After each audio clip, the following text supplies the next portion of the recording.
Folks, this is going to be a story about murder, mayhem, and the justice system, along with mental capacity.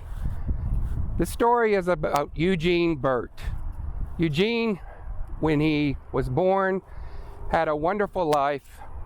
His father doted on him quite a bit, but around the age of 10, his father passed away. After he passed away, Eugene became a little withdrawn and melancholy. He did grow up, come into the business with his brothers of selling shoes.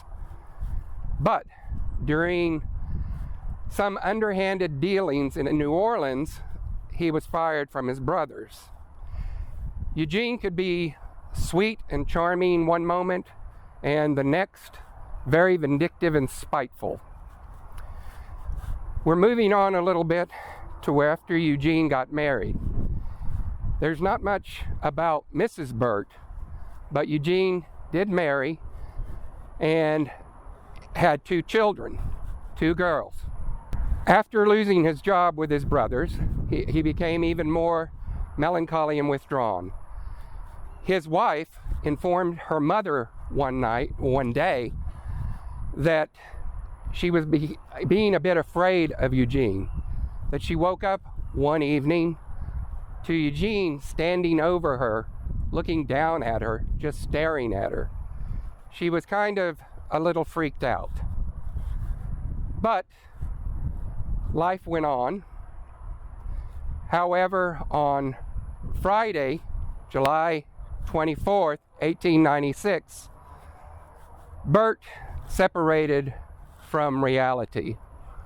The next day, the children's caretaker, Minnie, came in to do her usual Saturday morning activities. Eugene was very moody, pacing back and forth, moaning, groaning, just very nervous. When it came time for Minnie to start the breakfast, he asked Minnie to make sure to use the water in the pump and not the cistern, that a cat had fallen into the cistern overnight. He also informed Minnie that Mrs. Burt and the children had left for San Antonio because there was some unseen altercation the night before. Well, Eugene got on a train and went up to Dallas. Sunday morning, Mrs. Powers came into the house, and Minnie informed her that her daughter and the children had left for San Antonio. Well, Mrs. Power became very suspicious, called the authorities, and asked them to do a search of the house. They searched the house, but didn't find anything. However, on Monday, there became a smell coming from the house. Children outside found out that it was coming from the basement at 207 East 9th Street, which is now a business on 9th and Brazos. Turns out they did discover the bodies, and arrest warrants were served for Eugene. He had escaped to Chicago by this time, and the manner in which these children and his wife were killed was so horrific. No one could understand why a man could be, not hurt a dog at one point and the next point just be very violent. So when they brought Eugene back to stand trial, lots of psychiatrists, people measured his head, his skull, they tried to figure out his brain. They just couldn't understand what happened to make this man split like this. There was talk at the trial of temporary insanity. This was a term that the medical community came up with to try and label what was going on with Eugene Burt and why he could do such a horrendous thing. Well, Eugene was tried, and it was a circus. It was a mass murder here in Austin, Texas. The public was very, very much involved in what was going on. The trial proceeded, and he was scheduled to die. He was scheduled to be hanged at the Travis County Courthouse. He got on the stand and was telling people, you know, the person that perpetrated this act has been punished and will never hurt anybody again.